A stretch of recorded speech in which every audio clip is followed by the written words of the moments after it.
Okay, we need to have a real conversation today about something that I'm seeing with so many of the people that I work with right now who are trying to make a real difference in the world.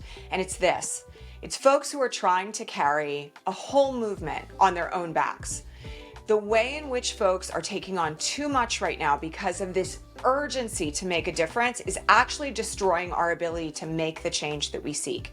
So today, I want to take you through all the reasons why it's so important that you stop trying to do everything and start to really focus on the things that you are good at and the things that call to you so that we can actually get to making the world a better place without destroying ourselves in the process. If you're the person who's fundraising for abortion rights, then showing up for trans folks, then leading immigrant justice, and your inbox is full of requests for you to do more and more and more and more and more, this video is your permission slip to stop trying to do it all and learn how to really focus down on how to make a difference right now. Because if we're going to build real change, not just survive another cycle, we have to stop scattering our power.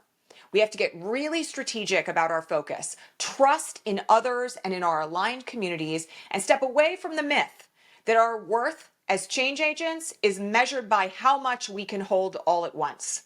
If you're new here, welcome. I'm Cronise McLaughlin. I'm an ex-Wall Street lawyer, a lifetime activist, and I worked for the last 15 years with seasoned leaders who are coming here to build movements that last. I've trained thousands of justice-driven leaders, nonprofit execs, and movement strategists, and I can tell you this, the leaders who last, the ones who actually create real change, they don't do everything. They choose wisely, and they build trust with those who are doing the rest. So hit subscribe and tap that bell if you want grounded strategy for change through an unapologetically progressive lens, and you want to be a leader that outlasts every single crisis. So let me take you back a minute to a moment in 2018 when we were knee-deep in the first Trump era and the news cycle was relentless. Maybe not as relentless as it seems right now, but it was still really, really bad.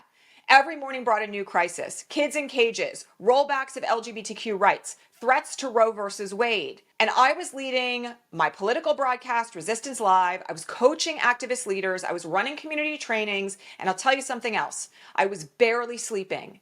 The stress of what I was doing was having an adverse impact on my family.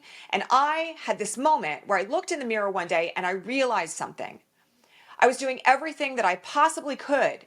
And by making that choice, I was actually making less of an impact. Why? Because I was consistently exhausted and burnt out. And at that moment, I had some really key conversations with other change agent leaders. And what they said to me was, Elizabeth, if you don't strategize about how you are spending your time, where you are investing your voice, and if you do not prioritize rest, you're going to be done. Everything that you think you're here to do, all the change that you think you're here to make will become impossible because your body and your spirit will not be able to hold it all. And that was when I learned a really big lesson.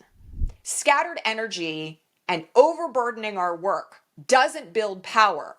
Strategic, focused, collective effort actually does it instead. So I want to talk for a second about this scarcity mentality that tends to go along with this idea that we have to be doing everything right now or we won't be able to stop the rising tide of fascism. Let's name it, okay? White supremacy, late-stage capitalism, and patriarchy have taught us that if we don't do it ourselves, no one else will. And that, my friends, is a lie.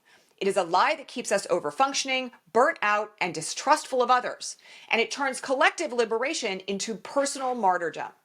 Scarcity tells you, if I don't show up, everyone will drop the ball. Or I can't say no, they need me. Nobody else knows how to do this. Or it'll fall apart if I don't lead it. But real strategy is rooted in trust. Not just trust in your people, but trust in our collective movements. You are not the only one who cares, and you are not the only one who is capable. When you believe you're the only one holding the line, that's actually not leadership. That's internalized oppression disguised as duty. One of the things that I will just tell you here is that I see tremendous leaders, people who have an incredible capacity to create change in their own communities and beyond, with compelling voices, fantastic messaging, and still they're doing the background work of moderating Facebook comments in the groups that they run. And it's not because somebody else can't do it. It's because they've internalized the message, for instance, that if they don't do it, no one else will.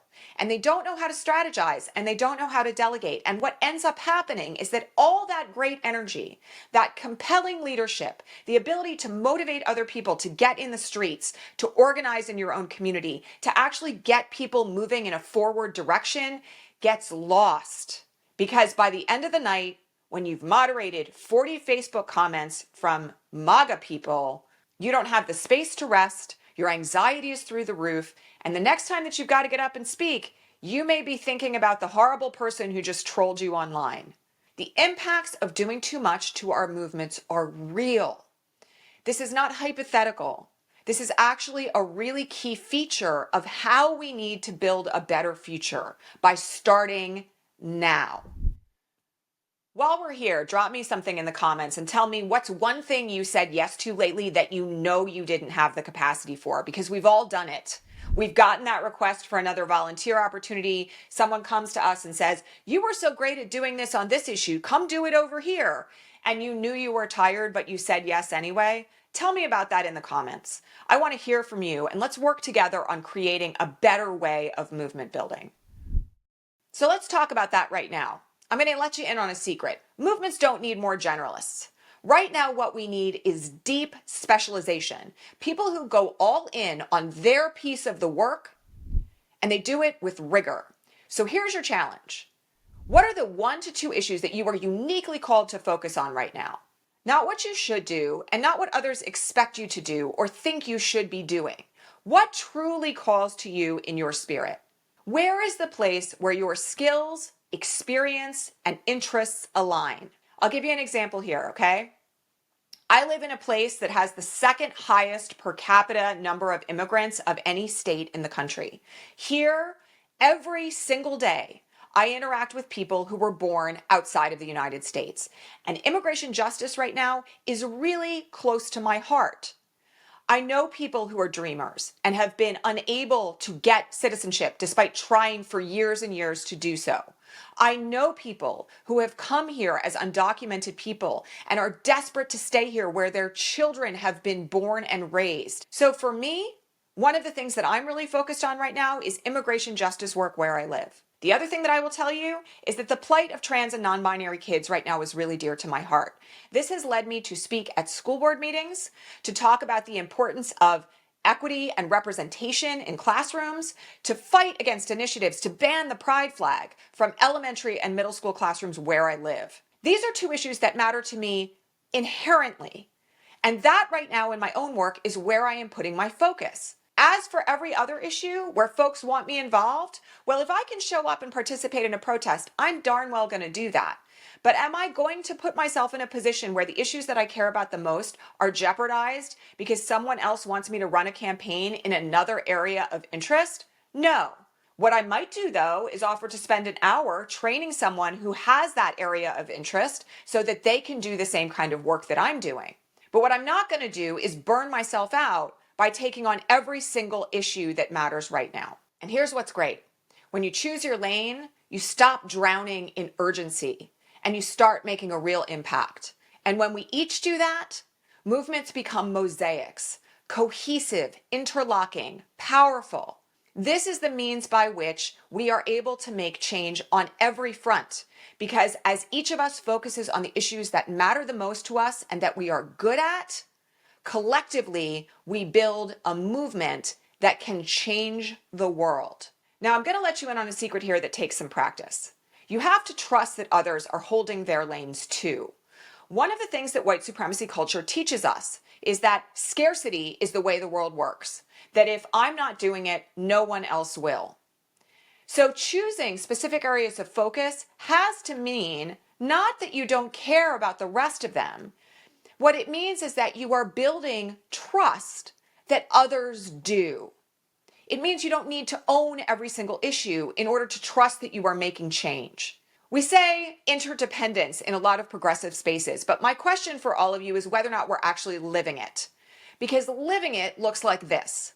It looks like letting someone else run point on a campaign, even if it's not exactly how you would do it. It means supporting others who are already leading in great ways without insisting on taking charge. It means staying in your lane, even when the spotlight is on another issue, or for that matter, on another group of leaders. Here's the crazy paradox behind all of this. The more you trust others, the more collective power we can build.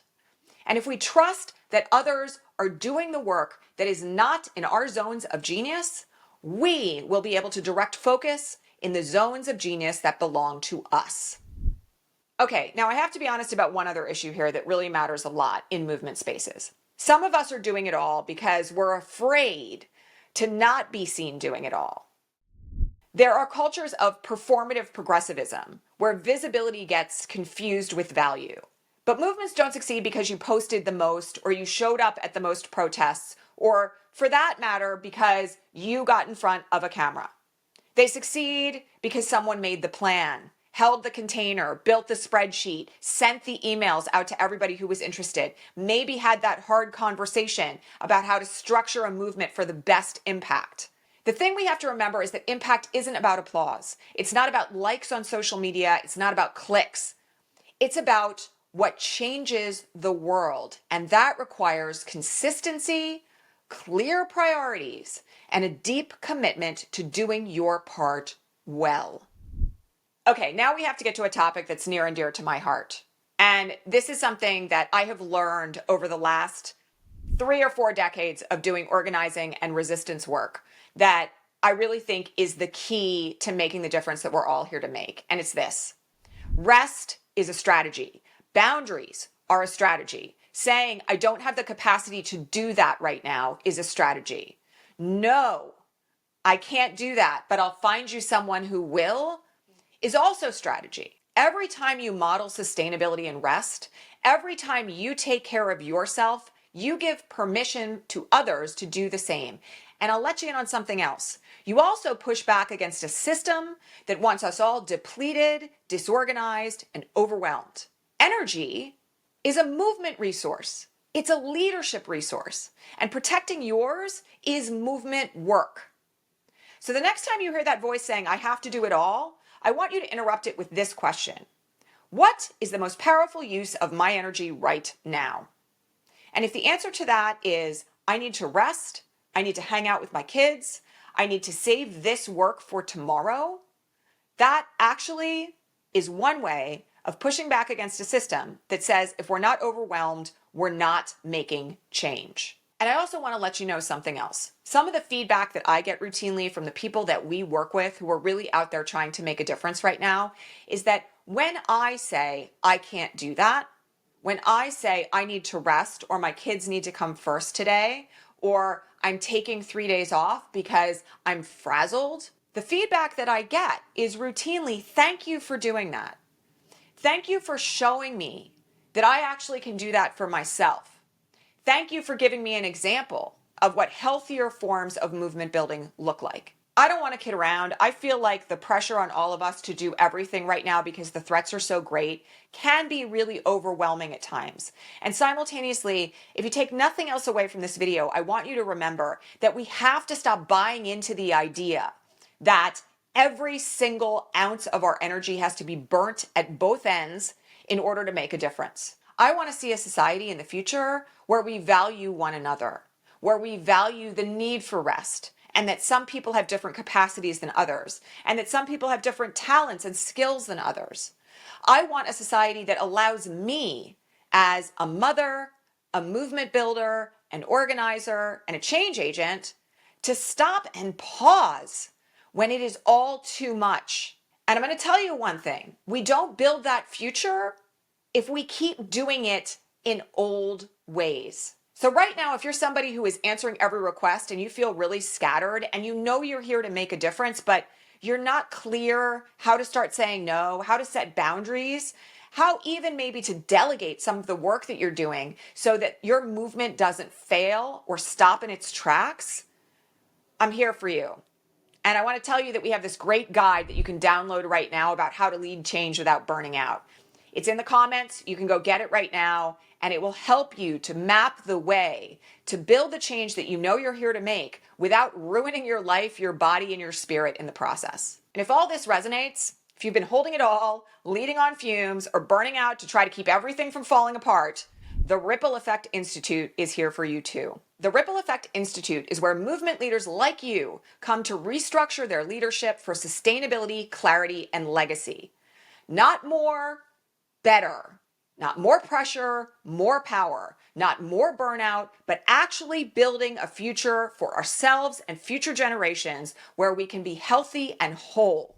Inside the Ripple Effect Institute, we'll walk you through how to narrow your focus strategically so it lines up with why you are here, how to build trust-based ecosystems of leadership, how to create sustainable capacity plans for the difference that you want to make, and how to design your impact so it outlasts the news cycle and maybe even this terrifying moment in American history. If this all sounds great to you, I want to invite you to apply for a free strategy call today. The link is straight below here in the show notes and in the comments. Let's get you from burnout into the kind of leadership and the kind of change that you know you're here to make. If this video gave you something to think about, here's what I want you to do. Like this video.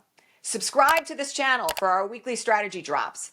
And, tell me in the comments, what's your lane right now? Where are you focusing your energy? What calls to you the most? Because that level of focus really matters right now. And then I want you to check out our other video on the secret sauce of resistance, which will tell you all the ways in which you can make change, even if you're not on the front lines of the latest protest. So let's end here. You do not have to do it all to create a better future for all of us. You do not have to do it all to fight back against the rising tide of fascism. And honestly, if we want the future for ourselves and our children that we know is better than what we're living through right now, we can't do it all. Movements are collective on purpose. When we each do our part and we trust others to do theirs, we move from scattered urgency and scattered energy to coordinated power. So this is your invitation to step back. Choose wisely where you are going to direct your talents, your skills, and your time right now. And focus on building what lasts. Because your leadership as a change agent isn't about how much you carry. It's about what you build with clear focus and who you build it with. I'll see you next time.